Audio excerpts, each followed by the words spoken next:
Hello and welcome to Stories. The true And the fictional. yeah, we're so smooth. Yeah, like Smooth FM. I don't listen to Smooth FM. I'm 40 now, so it's WSFM for me all the way. I thought it'd be ABC Radio. No, oh yeah, talk back. Yeah. I'm already in the process of getting my typewriter out to write letters to the ABC. You know, one of my favorite, local radio stations. You know, the one where it's run by Yeah. Yeah. Well, I remember probably 10 years ago, I was sitting in a car park and we just flicked the radio and we just flicked through to find something random. And there was this old guy, and I kid you not, he's like, I'm gonna play a song for Marge down at the at the bowling club. This song's called yada yada yada, and then he plays it, and then 15 seconds into it, it cuts out, and he goes, "Oh, I'm sorry, that's the wrong song." And he did it like 3 or 4 times in a row. Oh no! You're just like, wow. I've just had a cat walk in front of me. Sorry about that. That's all right. She's had enough of your George and Marge story, and she's gotten off the windowsill. I didn't know what the guy's name was, but he obviously had a thing for the old gals down at the bowling club. Maybe he was just trying each one, just hoping to get a bite. Yeah. This one's for Betty. Yeah. No phone call from Betty. This one's for Marge. And then he plays the song in its entirety, and at the end he goes, "Sorry, that was still the wrong one." But true story. Wouldn't it be funny if it was like, yes, this song's for Marge, and it's like Five Finger Death Punch or something, or like Enter Sandman by Metallica or something like that. Well, no.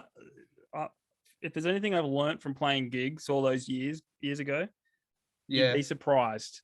Because I remember playing a gig, full punk rock gig, and there was this 75-year-old guy at the front moshing. You just don't know. Yeah. And when I saw, this will test the audience, Me First and the Gimme Gimmes. Yeah. The age range was massive. Like it was. Yeah, look, I'll go with you for that. When I went, my first concert that I saw of a big band was AFI. Yeah. At the Roundhouse, and I'll be honest with you, because they've been around for so long. I think I would have been about 20, 21 maybe. Yeah. And there was older people there too, because AFI had been around for 10, 15 years prior to that. Right. The one I'll never forget, man, seriously, like I love a mosh pit. Obviously, I'm a big bloke, so I can handle myself. But I got dragged along to see Dashboard Confessional. All right, yeah. You remember them? Yeah, I do. Yeah. Yeah. Most of this mosh pit, they were just sitting on the ground. Wow. Like sitting, it's like, you know how you go to those parties and there's a guy with an acoustic guitar and all the girls are just sitting there. That's what it felt like. Me and Tim were there, and we're just like, I said, Tim, it's not going to be hard to get to the front. And we're like stepping over children, like stepping over 15, 16-year-old girls. Excuse me, pardon me. It's the politest make our way to the front of the Roundhouse stages ever we had. So, yeah. And then I've also been in the Slipknot mosh pit, which is it's hard to walk away without any injuries from that one. Yeah. So Steph got she had to have an ambulance called at the last Slipknot concert we went to. She got knocked out, and so I had to spend the whole night keeping her awake because she had a concussion. Oh wow! So that was fun, but yeah, punk rock. Woo! Oh, so I wouldn't call Slipknot punk rock, but yeah. Anyway, no, just the attitude. They're not listening anyway, so you know. Yeah, I hope if you're Slipknot, if you're listening, Corey Taylor, please feel free to send me an email at my private email, not this show's email. Just send my private one. Okay, what is your private one? I'm not giving it out. Slide into my DMs, Corey Taylor.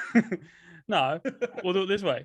Please send your please send an email to thetrueandthefictional@gmail.com to get Ryan's email. Yeah, and Jamie will forward it too. And now we're going to get like 100 emails of like variations of Corey. Oh man, those were the days though. I'm too old to go to concerts anymore. Yeah. No, well, yes. It's not that I'm too old; it's too far away. Yeah, look, I'm too old. Like I stopped going to festivals a couple of years ago because I can't do the all day anymore.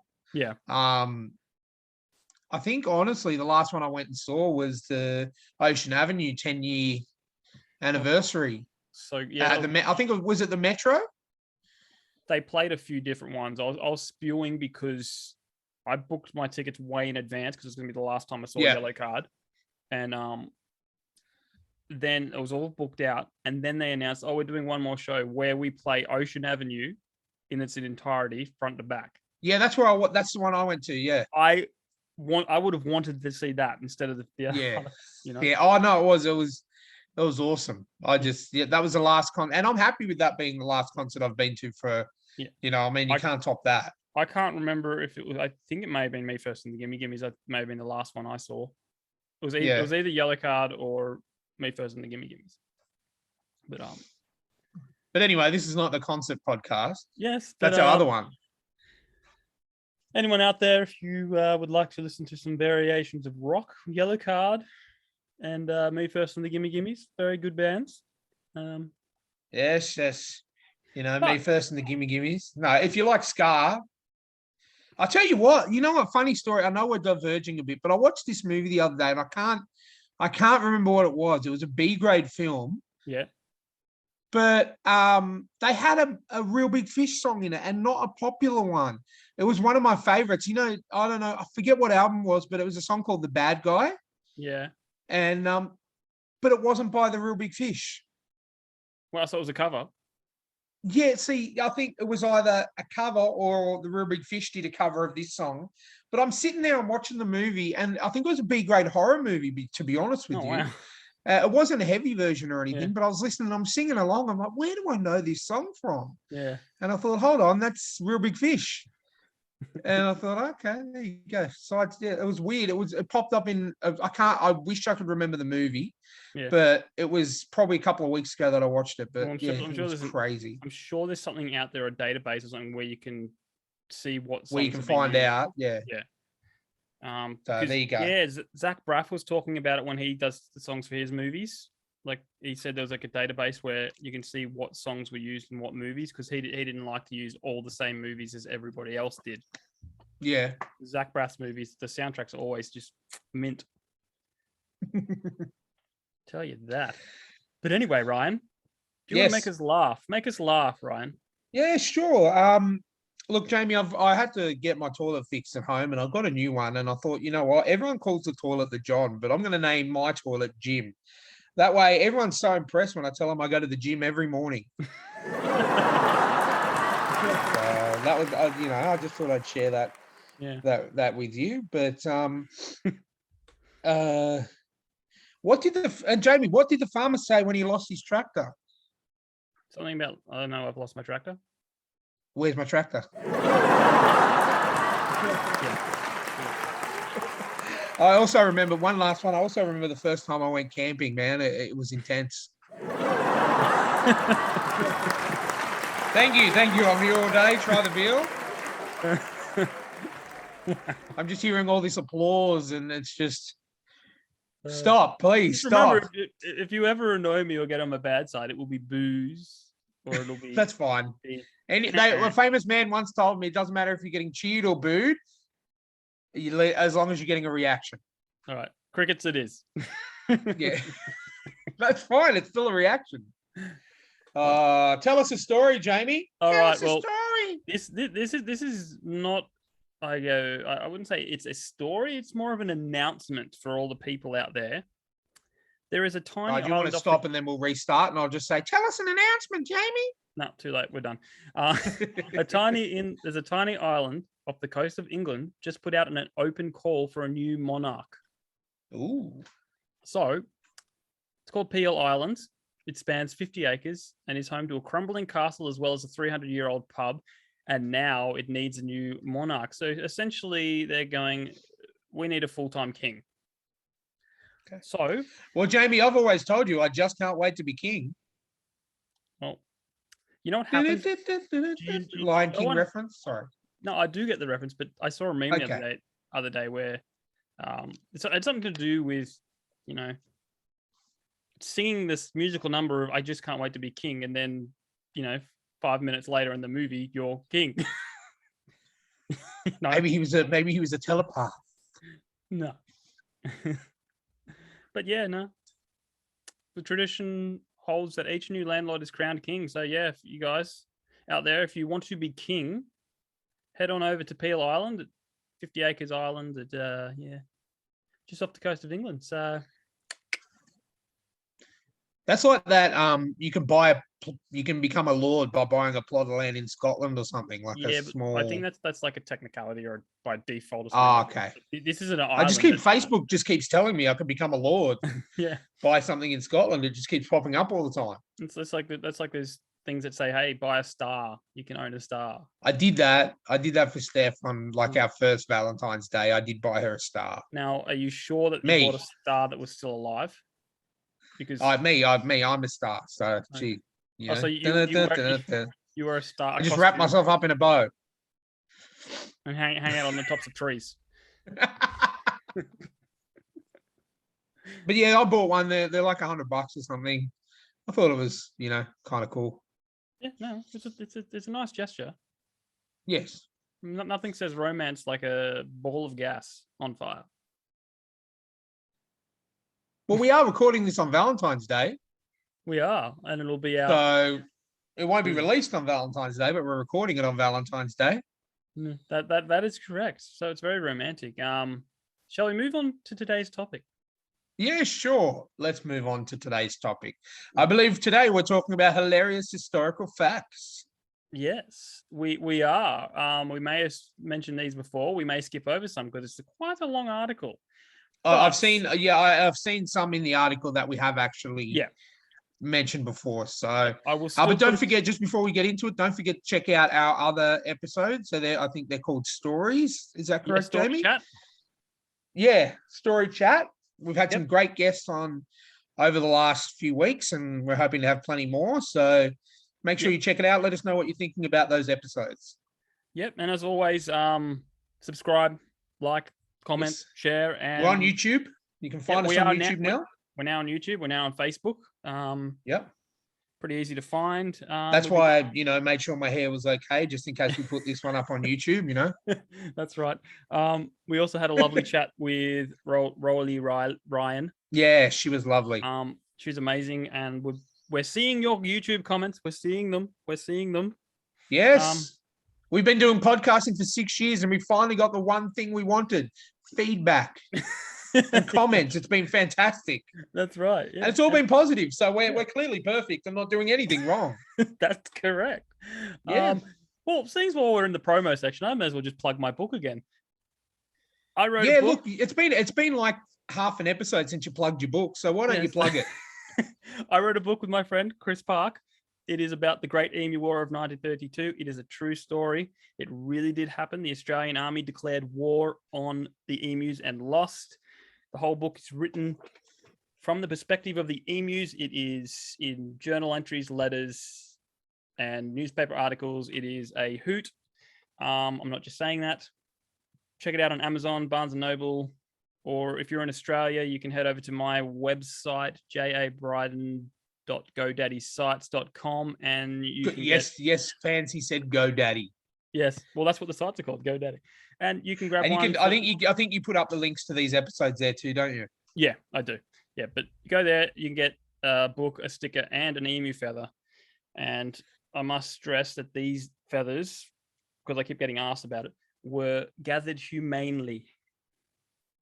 Because a lot of people. We speared an emu, and humanely ripped their feathers out of their body for you people. But also, Jamie, I've got an announcement. I actually wrote something. This is worldwide. I wrote a shopping list this morning. It's getting rave reviews. Look, a masterpiece has been thrown around. Brilliant calligraphy, perfect bullet points. That'll be out on Amazon later this year. So check it out. It's called a shopping list. If you want me to publish it, I can.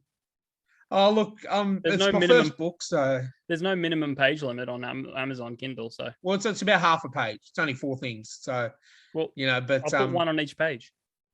I've got Sam Neill doing a comment on the back. Right. He was saying it's the best thing he's read. Owen Wilson on the front simply said, "Wow." So yeah, that'll be out in Amazon in a few weeks. Okay. So check it out. Wonderful. Well, let's crack into today's topic. Okay. Improv. I'm gonna let you take the first one because you're the joke man. All right. The first one is called Knock Knock. Who art thou? The first knock knock joke is attributed to Shakespeare. It appears in Macbeth Act 2, Scene 3, and is told by a very hungover porter. So there you go. Yeah, knock knock. It would have been, you know what? I should have done some research and Googled what the actual joke was, but you know what? I'm lazy. Well, it was knock knock. And then he went, Who is there? It is Ieth. Loki, is that you? Yeah. I'm going to skip over the next one. I don't think Ieth is the correct terminology. No, it's Meeth. Oh, wow. We're going to get a lot of angry comments from grammar people. Look, if I wanted to hear what you grammar people thought, I would have called her up and asked her. That's right. All right, I'm going to crack down to one that says, I am out of here. In 585 BC, a solar eclipse terrified the Medians and the Lydians so much that they forgot about the vicious battle they were fighting and fled the battlefield. I would, you know what? I would actually really like to pay to see that. Yeah. It was like, you're dead. I'm going to kill you. No, you're what? Yeah. And they just drop everything and run. Yeah. It's pretty funny. That's pretty good. Because they're probably all like saying that they were the fiercest warriors ever to live. And this one is called Seriously. It's about the fire. Whoever invented the fire hydrant deserves a lot of credit, but we'll never know who to give it to. The patent for the life-saving device burned in a fire. Isn't that ironic? I love irony. You should have a little sound bite of Alanis Morissette. Yeah, but YouTube's finicky. You can play 12 seconds and you won't have to pay for it. No, but they still, red flag it. Yeah, I know. Alanis Morissette always comments on our latest episodes. We could sing it. We could sing it and we'd get away with it. It's ironic. Don't you think? Apparently someone said it isn't, none of the things she says is ironic. It's just coincidental. Well, hey, I'll take the dad jokes around here. No, I was just making a statement. You laughed. So, fluffies are allowed. Emperor Claudius issued an official edict allowing farting at the Roman dining tables after hearing that a man had almost died from holding in his flatulence. Yes. So, as coined by the man himself, better out than in. Let it go. Let it go. Speaking of funny historians, on his deathbed, 17th century French historian and philosopher Voltaire, who had a brother called Solitaire, was urged to renounce Satan. This is no time to be making new enemies, he wryly responded. Very funny young joke. And look, we'll put a link to the show notes of the article. Yep. He's even smiling at his own joke. He's like, I might even bring him up on the screen if this goes to video, but yeah. All right. The famous loot defense. I like this one. I've heard of this one. The story goes that was fending off a 150,000 strong invading army with only 100 warriors of his own. Shu General Zhao Liang. I'm sorry if I pronounced that wrong. He flung the gates. You did. I'm just laughing at a shoe general. Like, does he just have fancy shoes, or what is he? Is he like shoe, or does he throw shoes? Yeah. Well, he flung open the gates, hopped on top of the gate, and played his lute while waiting for the inevitable army. The invading general suspected a trap and fled with his 150,000 men. That's one of those, that meme that goes around of Michael Scott from The Office shaking hands with his boss, and that would be perfect for that. Yeah, how it was an accidental victory. Yeah. Speaking of up the bounty, faced with $500 bounty on his head, the infamous pirate Jean Lafitte turned the tables on the governor who had issued it. Lafitte issued his own bounty on the governor's head for $5,000. Oh, well, the tables have turned. And look at the fella. He looks very spryly. Now this one. I mean, you at home, but hopefully we'll have the article open beside you while you're listening to our angelic voices as we do.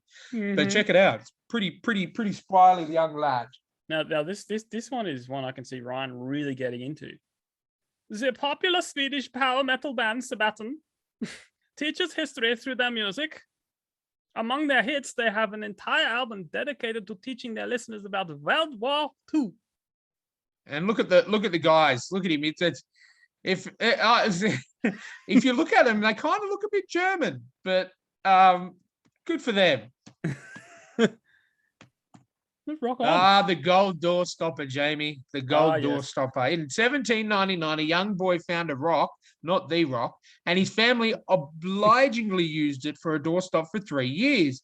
Turns out it was actually solid gold, and they just hadn't noticed it. Good doorstop, though. That's like a Curb Your Enthusiasm moment right there. Boom, boom, boom, boom. Yeah. Wow. You're finding out how something's worth, and you've just been using it for. I think someone had like I can't remember what it was, but it was like a famous. It was like a table or something. It was like a table or. I remember watching a special. I can't remember what it was. Where these guys were renovating a house. And they were like pulling up the floorboards because they wanted to relay the surface, and they found like a signed Donald Bradman's cricket bat, and it ended up being worth like 16 to 20 grand. Yeah, and they just found it. No one, and the previous owners had died, so they got to keep it. Yeah, that's insane. Speaking of poop, archaeologists digging in the medieval town of Odense in Denmark discovered 700-year-old barrels of poop. They even still smelled. Yeah. Why would you store poop? Fertilizer? Yeah, but I've heard that you're not really supposed to use human poop. Maybe he's got a poop fetish. Maybe they just like to go in every day and go have a good smell, and it's the inspiration that's of got them off poops. for the day. Yeah, good to know.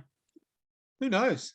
Yeah. The British, Jamie, did you know the British don't know how to make a good cup of coffee? You don't know how to make a good cup of tea? It's an even swap. So reads the handbook given to US servicemen during World War II. Seems about right. Look, this doesn't make sense to me because I don't drink hot beverages. Yeah, all right. They're from Satan's lips himself. Are they? Yes, so I would much rather put copious amounts of sugar into my mouth via the mother drink. So you're very much like Ted Lasso, where he said, where Rebecca says, "How do you like your tea?" And he's like, "I like it taking it right back to the counter because someone got my order wrong." Exactly. I've only had tea once, and it was like a raspberry flavor, and it was disgusting. Yeah, absolutely disgusting. Well, I would much rather have drunken something that's someone had dipped their testicles in. Well, that's why they call it teabagging, but let's move on. See, it set you up with that one. But this one's amazing because I could see myself doing it. When Charles Darwin first discovered giant tortoises on the Galapagos Islands, he tried to ride them. Unfortunately, he also frequently fell off. Have you seen one of these in person, Jamie? Not in person, no. They're huge. Yeah, like I haven't seen it on the island, but I've seen one in the zoo. Yeah. They are freaking in person. They're way bigger than what they actually look. Yeah. So you could easily try and even someone as big as me could probably try and ride them. Yeah. They're freaking massive, man. But you wouldn't get very far. Oh, this is something that freaks me out, man. Seriously, I don't like losing control. Yeah. And this one's called tickle torture. Now, not just the stuff of siblings, tickle torture was used in both by the ancient Romans and the Chinese. The Romans would apply salt to the soles of the feet and then have a goat lick it off until it became extremely painful, while the Chinese used this to torture on nobility because there was little evidence left behind and recovery was quick. So perhaps the same reason siblings use it. But I hate being tickled. I literally punched someone in the face while I would on accident when they tickled me. I hate it. Well, funny thing is, I trained myself to not react to being tickled. It's like I was ticklish, but when someone tries to tickle you, and you go tickle me, and they tickle you, and you do nothing, just hold it for like 5 seconds, and they give up. I can't. I'm extremely ticklish. I cannot hold it in. I cannot hold it in. I'd often say I'm only ticklish in one spot. And they go like, "Where is it?" And I'd be like, "My feet, my poopa." No. But no, I can't. I hate it. I scream like a little girl when I get tickled. Really high pitch. Good to know. So no, don't you? I swear to God, Jamie, I will have you out of this podcast as quickly as you're in it. Stop trying to tickle me through the webcam. I'm cyber tickling you. I normally pay $3.99 a minute for that kind of stuff. What's cyber tickling? Speaking of laughter, the Greek philosopher Crispus died of laughter after getting his donkey drunk and then watching it trying to eat figs. I can imagine that. I'm just sitting there thinking a drunk donkey trying to eat figs. Okay, that would be pretty funny, but is it dying worth? Yeah, I'm guessing he probably laughed so hard that he caused himself to have a fit, and maybe he, something had caused something inside, because sometimes you laugh so hard you stop breathing. Yeah. So, Jamie, don't touch the columns. Okay. No, that's what the next one's called. Don't touch the columns. When the invading Turks began to tear apart the columns of Parthenon for bullets in a battle against the Greeks, the horrified Greeks actually sent them bullets along with a note that read, "Here are the bullets. Don't touch the columns." Well, that's smart. Like, I mean, like if people are going to come up and start taking your stuff, go, look, we'll do it. Go away. And then they could start selling them to them. So, just lovers, not fighters. After the Liechtenstein army's last battle in 1866, 81 of its soldiers returned unharmed. The problem was they had only sent 80. Apparently, they brought an Italian friend back with them. The army was disbanded shortly after. Someone just joined into the back. It's like those photos you see of the soccer teams where someone just jumps in the photo. Yeah. Oh no, we used to, at least I know my friends used to do it at their school. They used to on photo day they'd smuggle as many of their friends in that didn't go to the school as they could. So there's like, three. They got 3 people into the school photo that didn't go to the school.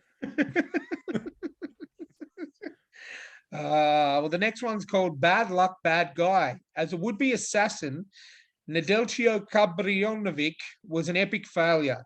When tried to assassinate Franz Ferdinand, good band, he blew up the wrong car because he forgot about the 10-second timer on his bomb. Then the arsenic capsule he took to evade capture was too old to work. And finally, the spectacular jump he made into the river to drown himself failed because the river was only 4 inches deep. I also, see, this is me. Right. I also have it on good authority that Benny Hill theme was playing the whole time.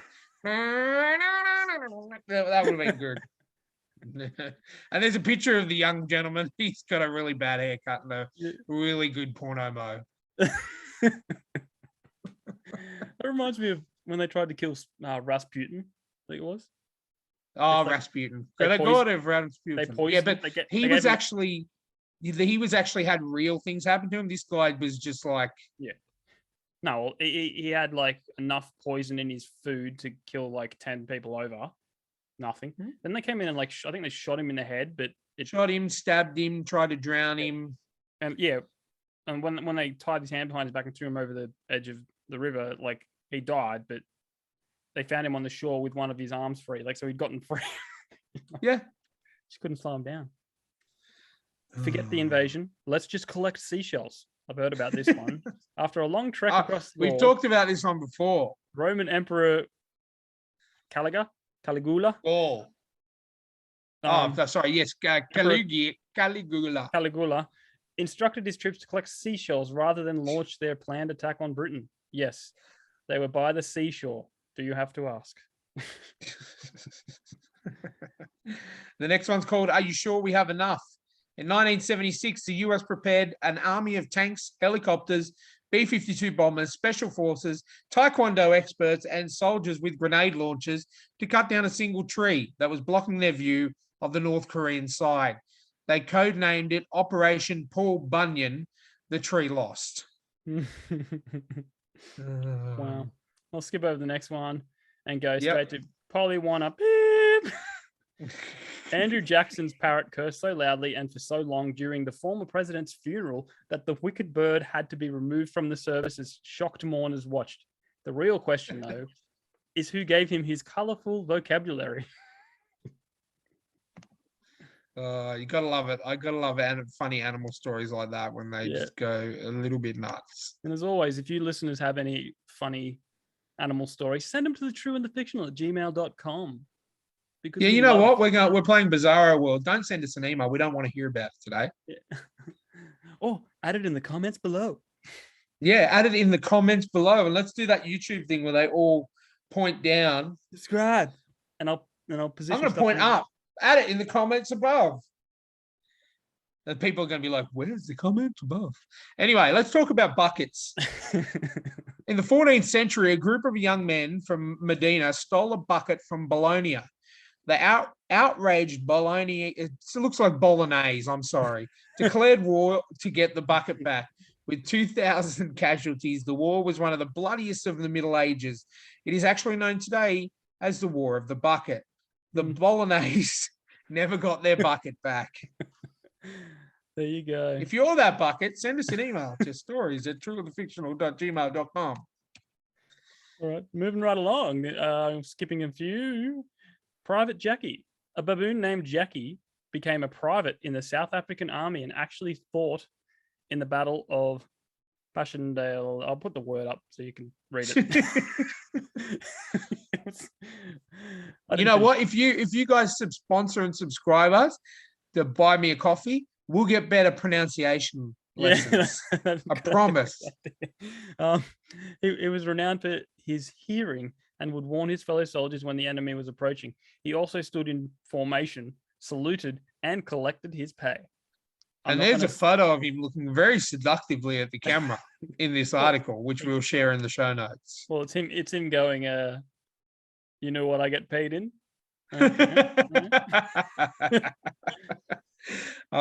We just want your hats, man. Notorious pirate Benjamin Hornigold. Yes, that's his real name. And his second in command, Edward Teach, the soon-to-be infamous Blackbeard, once captured a merchant ship just to steal the crew's hats. In a drunken salute, Hornigold and his entire crew had tossed all of their hats into the sea the day before. God love him. Oh, this is one for the elderly gentlemen. When the men of a tiny Welsh village refused to give up the medicine they were testing, scientists made a huge discovery. It didn't cure angina, but it provided the men with something else. Viagra was born. Boing. Insert like a boing. Boing. The next one is called Careful What You Wish For. In the middle of a fierce debate in the Senate, a letter was handed to Julius Caesar. His suspicious rival Cato demanded that he read the letter aloud to the rest of the senators. It was a steamy love letter from Cato's sister. I think I've heard about this. I really, really wished back then they had soundboards and there was a guy sitting behind him that put some like really slow, loving music behind it, you know? Yeah. I've heard of this one, but we'll touch on it briefly. Attack of the Killer Rabbits. Napoleon was once attacked by a horde of killer rabbits. Hundreds of the deranged bunnies swarmed the hapless conqueror during a celebratory hunt, biting his leg and rear. That's some Jamie, serious... have I ever told you the time that I was attacked by a killer rabbit? No. There was one time I was in the woods with a centaur and a warrior, and he was posing as a rabbit, but he'd slaughtered all of his townsfolk, and we had a vicious fight, but we won the day.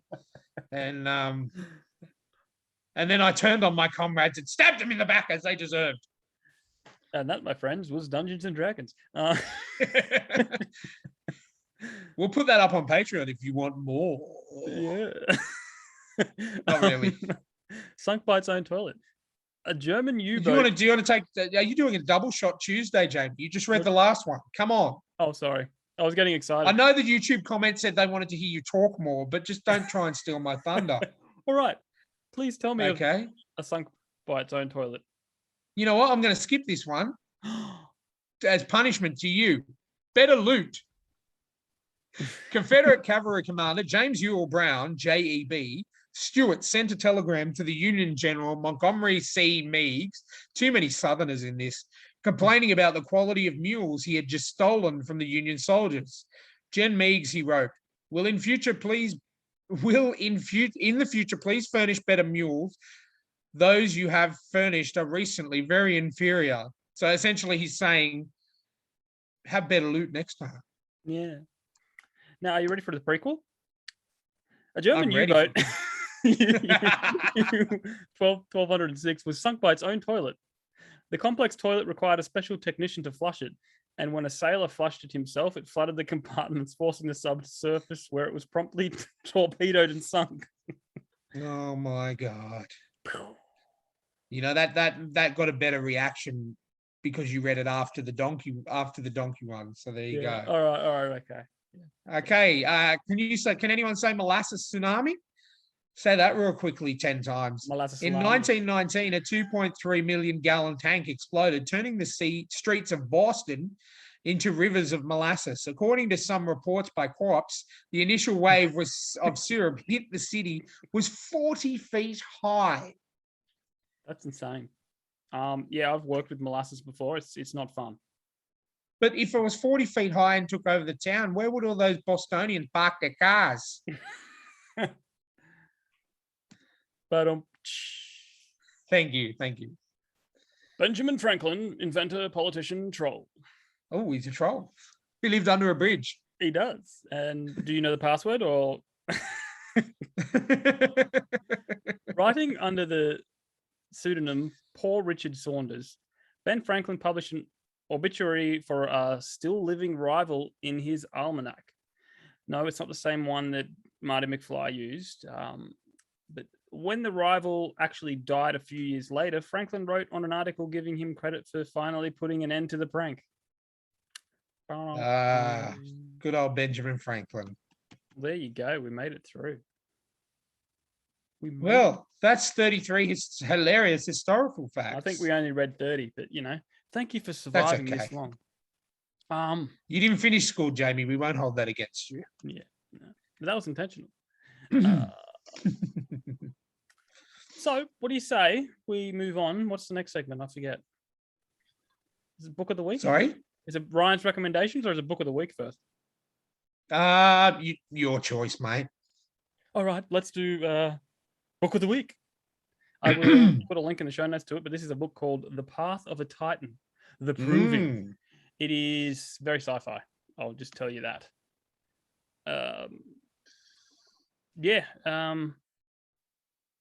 The subtitle is You Either Win or You Die. Character is Proctor Torvin, and he is elated for the first choice. This man has demonstrated nearly superhuman abilities during the proving, a man I have certainly come to adore myself, and one who will certainly give Fox Legion a run for their credits. I would like to announce the first pick of Class 239's draft. So it's very sci-fi. I know you're not a massive sci-fi fan, Jamie, so I don't think they'll hold it against you, but it's actually a proctor, and a proctor is the first name. It's not a first name, it's like a position in the sci-fi military. Just giving the author the full. It's fine. These people send their books to me, and I want people to read them and see them. It's the guys. That's why you've got me on the show. That's why you pay me the big bucks. Yeah, I do. That's why I go without pay. The author's name is John Bennett, and he is from. Oh, you're gonna like this. He's close to the Jersey Shore. Oh, Joyzy's from Joyzy. Noisy. Yeah, cool. But I'll put it in the show notes. Check it out if you like sci-fi. I think it's free on Kindle Unlimited. Yep. Or you can buy Paperback's it for, about $16. yeah, you can buy it for $2.90. Yeah. So check it out. But let's move on right now to Ryan's recommendations. Well, Jamie, Yes. have I ever told you that I was West Philadelphia born and raised? Was that one And of on our the playgrounds where I spent most of my days? Is that one of our D&D campaigns we did? No. That's the Fresh Prince of Bel-Air. Oh, okay. So, you watched the new one. Yeah, so I checked out the first couple of episodes that dropped on Stan in Australia today of the gritty I'm not even going to say a remake because it's not really. It's called Bel Air. Yep. Written by Will Smith, and I do forget the guy who plays Will Smith in the new show wrote it. He basically put a trailer on YouTube, and Will Smith saw it and said, "You know what? I like this. We're going to get it made." So yeah, it's very dark, very action packed. Still got a bit of comedy in there as it gets into the episodes. Still all the original characters: Uncle Phil, Carlton, Aunt Viv, Will, Hillary, and Ashley, all original. But it's a modern spin on it. But definitely a big difference from the initial show. Yeah. I loved it. I watched all 3 episodes today. As I had a day off work. Yeah, fantastic. It's on Stan. I think it's on Peacock in America. So you Americans who have the Peacock streaming service can get it. But yeah, check it out. First 3 episodes dropped today, and then it's weekly every Monday for the next few weeks. It's called Bel Air. Cool. Now this next segment is sponsored by Warren E. Buffett. Now, if you guys have been following us for a while, you realize that any spam we get on our Instagram, Ryan immediately, whoever sees it first, responds with, "Are you Warren E. Buffett?" And no one has yet to say yes. We're fine. We're after you, Warren E. Buffett. Or no. Then. Or no. Yeah. But yes, it is time for my email of the week. Now, this is an interesting one because clearly they think I'm a woman. I'll just say that. Well, I mean, to be fair, you do have a unisex name. Yeah. Could be a girl, could be a boy. And I was supposed to be a girl, but I came out a boy. So what can you do? What can you do? All right. Happy New Year, my dear. Oh. I'm John Kennedy, a citizen of American. John Kennedy. He's back from the dead, zombie. But work at cruise ship located at London. Moreover, located at London. At London, yeah. Moreover, I am single father of one son who is now 17 years old. Sounds like this email should have been sent to me instead of you. I really interested to know you more after I came across your email ID. Then I decided I'm starting to think he came across your email. Then I decided to contact you if we could know each other and then get into good relationship or marry. Can I ask how he spelt know, as in know each other? Is it N-O? No, it is proper K-N-O-W. Okay. But no, it's not all the words are. Perhaps, my dear, it has been so long I am seeking a good, patient, human being like you to have a long-time relationship or marry. Even a business proposal. Oh, bitch. I know who wrote this. It was Harry from Resident Alien. So if you are interested, get back to me immediately so that we can learn more about each other. Yours sincerely, Mr. John Kennedy. If you look on his Facebook page, he's friends with Warren E. Buffett. Yeah. Wow. So, oh, he's already calling you my dear. Yeah. Well, he started with it. Right off the bat. Happy New Year, my dear. He's already rhyming and he doesn't know it. Oh, wow. I should reply to that and say, you're a poet and you know it. And you don't know it. All Right. You know what I do with spam emails, Jamie? What? I literally will just Google song lyrics, like as in like, I don't know, say for example, I pick a song, I Google the lyrics and I just reply with the lyrics. I never get a reply back. So that works. Just copy and paste. I just forward them to James of each. The expert man. Well, cool. We got through it. Exactly. Thanks for watching. Thanks for listening, guys. As always, give us a like, give us a share, give us a review. Jump on iTunes. YouTube, subscribe. We're putting more and more of our video interviews up. Jump on Facebook, give us a like. Jump on Insta, give us a like. Yep. buymeacoffee.com/STTATF. I will put a link in the show notes for that. Jump on MySpace and MSN Messenger and give us a like, and AOL chat. And then the best review, we will give a brand new Atari. If we're going that far back. Have a look at your stone tablet, give us a like. Yep. Put down that square wheel and give us a like. Yeah, exactly it. Cool. Excellent. Well, on that note, we will see you next time. And send your stories to thetrueandthefictional@gmail.com. Thank you, Warren. Be Buffett.